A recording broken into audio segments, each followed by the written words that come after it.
साथियों, अब तो ये भरोसा होने लगा है कि वास्तव में भारत का संविधान व लोकतंत्र खतरे में है। जिस तरह के सबूत सामने आ रहे हैं उससे तो प्रतीत होता है कि भारत में चुनाव अब बेईमानी हो गया है और चुनाव आयोग कहीं ना कहीं बेईमानी करने वाले लोगों की मदद करता दिख रहा है। हम ऐसे हालात में भारत के लोकतंत्र को और संविधान को कैसे बचाएंगे और यह बचाने की जिम्मेदारी किसकी बनती है? हम लोग एक कानून के छात्र होने के नाते, हमने लॉ में पढ़ा, एक वकील होने के नाते हमने कानून में पढ़ा कि सुप्रीम कोर्ट कॉन्स्टिट्यूशन का कस्टोडियन है, यानी कि भारत का सर्वोच्च न्यायालय भारत के संविधान व लोकतंत्र का रक्षक है।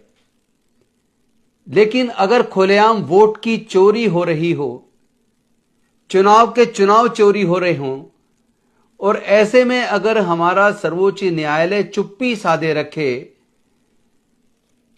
तो फिर देश का संविधान में लोकतंत्र बचेगा कैसे? आज हमने देखा भारत के विपक्ष के नेता आदरणीय राहुल गांधी जी, उन्होंने प्रेस के सामने लाइव आकर एक प्रेस कॉन्फ्रेंस के माध्यम से बताया कि भारत में कितने बड़े पैमाने पर लोगों की वोट काटी जा रही है। किसी राज्य में वोट काटी जा रही है तो किसी राज्यों में फर्जी वोट बनाई जा रही है। बनाने के लिए मोबाइल नंबर का जो इस्तेमाल होता है वो मोबाइल नंबर किसी अन्य राज्य का है और जिस जगह बैठ के ये फर्जीवाड़ा किया जा रहा है वो किसी अन्य राज्य में। आज आदरणीय राहुल गांधी जी ने कर्नाटक के आलंद एक विधानसभा है, उसके अंदर बताया कि 6018 वोट काटे गए और एक बीएलओ के रिश्तेदार का वोट कटा। जब उसने देखा कि ये वोट कैसे कटा, किसने काटा, तो एक यहां से कहीं ना कहीं ये संज्ञान में आया और इस पे अल्टीमेटली कार्रवाई शुरू हुई। कर्नाटक के सीआईडी ने इस पे जांच शुरू की और 18 चिट्ठियां इलेक्शन कमीशन ऑफ इंडिया को लिखकर कुछ दस्तावेज मांगे, कुछ प्रूफ मांगे, लेकिन भारत के चुनाव आयोग ने वो दस्तावेज नहीं दिए अभी तक।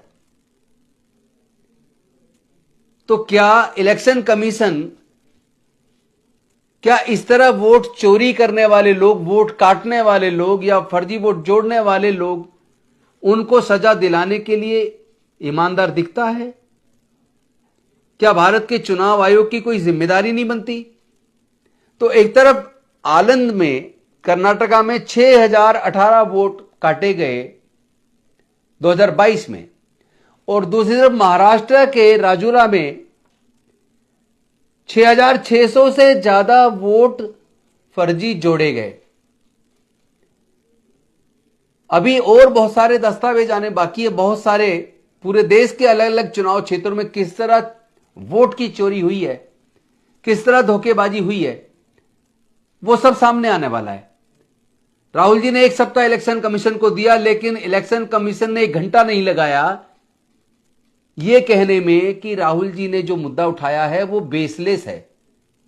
एक तरफ चुनाव आयोग कह रहा है कि राहुल जी ने जो मुद्दा उठाया वो बेसलेस है और साथ ही साथ यह भी कहा कि ऑनलाइन किसी का वोट कट ही नहीं सकता और साथ में यह भी कहा कि अगर किसी का वोट काटा जाता है तो उसको सुनवाई का मौका मिलता है। और फिर साथ में इलेक्शन कमीशन ऑफ इंडिया ने यह भी कहा कि वोट काटने का प्रयास हुआ था जिसके खिलाफ एफआईआर खुद इलेक्शन कमीशन ने कराई। तो भाई आप तो खुद ही कंट्राडिक्टरी हो। एक तरफ तो चुनाव आयोग कह रहा है ऑनलाइन वोट कट ही नहीं सकता और दूसरी तरफ कह रहा है कि वोट काटने की कोशिश हुई जिसमें मुकदमा दर्ज कराया। तो ये तो अपने आप में आप कंट्राडिक्टरी हैं। पहले अपना खुद ही क्लियर कर लीजिए कि आप सच क्या है। इलेक्शन कमीशन अगर इस तरह की बात करेगा तो उस पर भरोसा कौन करेगा? दूसरी तरफ जो आपने तर्क दिया कि जिसका वोट काटा जाता है उसको सुनवाई का मौका मिलता है, तो मैं आपको बता दूं, चुनाव आयोग के जिस व्यक्ति ने, जिस अधिकारी ने, जिस कमिश्नर ने यह सूचना दी है, बिल्कुल गलत है। देश के साथ गद्दारी और धोखा है। मैं खुद 2 बार चुनाव लड़ा हूं, मैंने खुद देखा किस तरह वोट कटे हैं।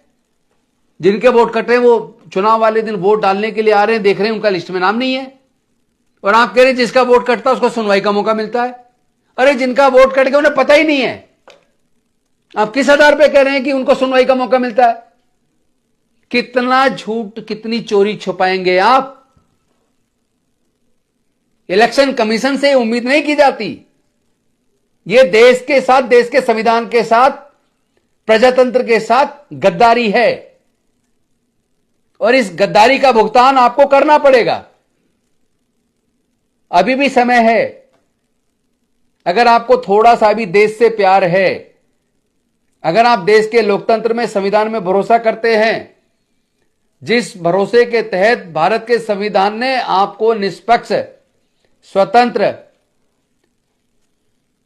चुनाव कराने की जिम्मेदारी है, फ्री, फेयर, ट्रांसपेरेंट चुनाव कराने की जिम्मेदारी दी है, आप उस जिम्मेदारी से भागिए मत। पार्टी आती रहेंगी, जाती रहेंगी, देश का संविधान और लोकतंत्र बचना चाहिए। आपको चुनाव लड़ना है, कार्यकर्ता बनना, तो बन जाइए बीजेपी के कार्यकर्ता, रिजाइन दीजिए यहां से। कम से कम देश के साथ तो धोखा बंद कीजिए। देश के लोग और ज्यादा ये सब बर्दाश्त करने की पोजीशन में नहीं है। मतलब कुछ तो शर्म आनी चाहिए। हर चीज में आके केवल डिफेंस में आके खड़े हो जाते हैं। जो तथ्य आपके सामने प्रूफ के साथ रखे जाते हैं, ब्लैक एंड व्हाइट में रखे जाते हैं, उस बात को हमेशा केवल काटने से काम चलेगा क्या? आपकी साख बिल्कुल मिट्टी में मिल गई है। भारत के चुनाव आयोग की साख को आपने मिट्टी में मिला दिया। कौन इज्जत करेगा इलेक्शन कमीशन की अगर इसी तरीके से आप डिफेंड करेंगे वोट चोरी को? आपको निष्पक्ष होना चाहिए। स्वतंत्र, पारदर्शी चुनाव कराने की, निष्पक्ष चुनाव कराने की आपकी जिम्मेदारी बनती है। और एक और बात, ये जो कई कई चरणों में चुनाव करवाते हो ना, ये वोट की चोरी में मदद करने वाला काम है। इसको बंद कीजिए। चुनाव एक ही चरण में होना चाहिए। जब आप 100-100, 150 सीट पर एक साथ चुनाव कराते हैं, लोकसभा का कितना बड़ा क्षेत्र होता है, एक चरण में कराते हैं ना, तो फिर एक स्टेट का चुनाव एक चरण में क्यों नहीं हो सकता? उसको कई चरण में कराने का मतलब क्या है? पहले भी तो लोकसभा का, पूरे भारत का चुनाव एक चरण में होता था। इतने चरण में चुनाव कराने का आखिर मतलब क्या है? और जल्दी से जल्दी इस ईवीएम को खत्म करके बैलेट पेपर वापस लाओ।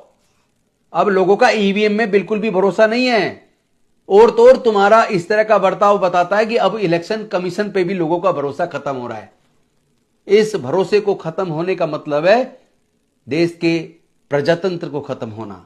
इस भरोसे को बचाइए। चुनाव आयोग के भरोसे को खत्म मत कीजिए, जनता के भरोसे को।